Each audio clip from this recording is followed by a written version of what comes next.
If I tell you I'm going to do something, I'm not just saying that for an election. He's holding an event right now to compete with us. There's only one problem. Nobody showed up.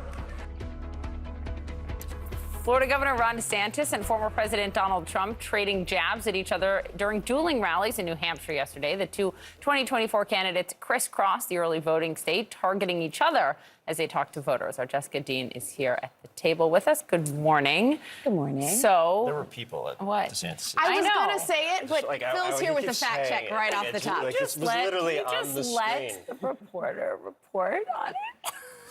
He's having a hard time letting go of the reporting. He's a reporter at heart. Kidding.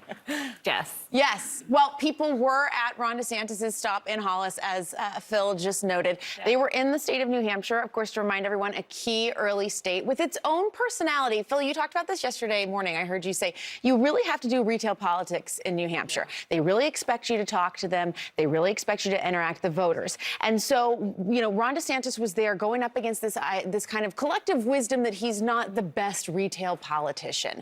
And so he's now, for the first time, we were seeing him take questions from voters, talk about that, interact with them from the stage. He's been talking to them in rope lines, but take the questions from the stage. And then, of course, you have former President Donald Trump, who's also in the state. This was the first time they were kind of like circling each other in this tiny state of New Hampshire. DeSantis going more indirectly at Trump, saying he wants to break the swamp, not drain the swamp, because Trump had a chance to drain it and didn't. He says you have to break it. Here's what former... Right. Let's hear what the former president said. Somebody said, how come you only attack him? I said, because he's in second place. Well, why don't you attack others? Because they're not in second place. But soon, I don't think he'll be in second place, so I'll be attacking somebody else. So this is kind of what we've been seeing develop. Trump and his campaign going directly at DeSantis, as we just saw right there. DeSantis is taking a little bit of a different approach. He will go after him, but only when asked directly about it. From the stump, he doesn't ever really name him in a stump speech. He'll say things like, I want to break the swamp, not drain it, because others have gone before me, that sort of thing. But when voters or the media will ask him directly about Trump, that's when he'll really take him on. And I expect to kind of see that expand until maybe we see these two on a debate stage in a few months, TBD. I mean, how do you break a swamp? It's a great question, Phil. I wanted to make sure I wasn't like missing some. No. It's just a different verb. Yeah. Shelby, to that point, are they going to be on a debate stage together?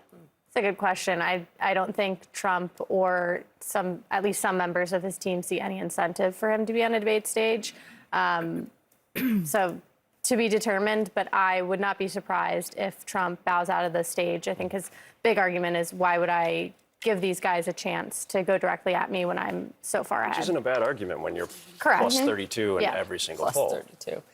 To that point, a lot of Trump supporters up in arms over what House Speaker Kevin McCarthy said about, is Trump strong enough or the strongest to win? Let's play it. Could he win an election? Can he win that election? Yeah, he can. You think he can? The question is he the strongest to win the election? I don't know that answer, but can anybody beat Biden? Yeah, anybody can beat Biden. Can Biden beat other people? Yes, Biden can beat him. It's on any given day. You served in Congress, Sure. McCarthy. Did you start your stopwatch when you saw that sound?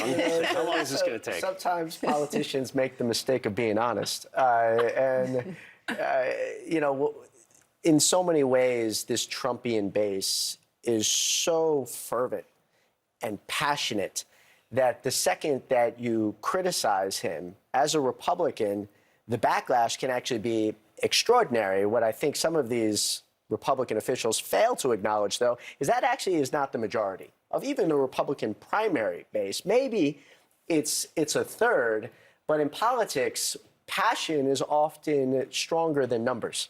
And I have no doubt that Kevin McCarthy's office, both his governmental office as well as his political office, is getting emails, text messages, phone calls, letters from both people they know and people they never even heard of.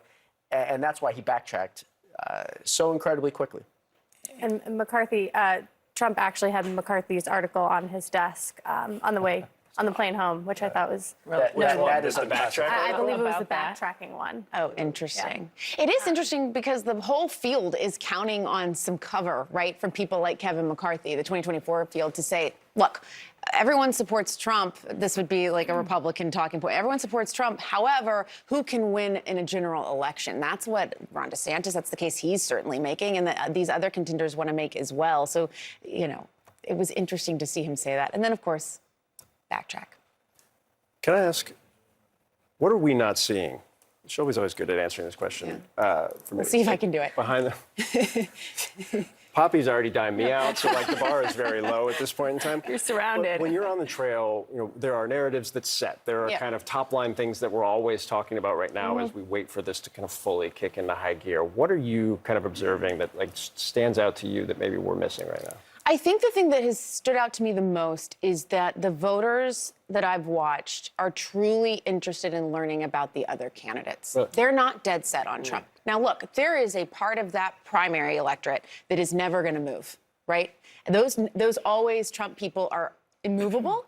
However, I think even people who perhaps feel like they think they want to support Trump are out there and very curious about these other candidates. There is Trump fatigue out there. And it's just, can they find someone that they believe that can win? Very interesting. They want a winner. They want a winner. Thank you guys very much. Jess, Shelby, Max Rose, stay close.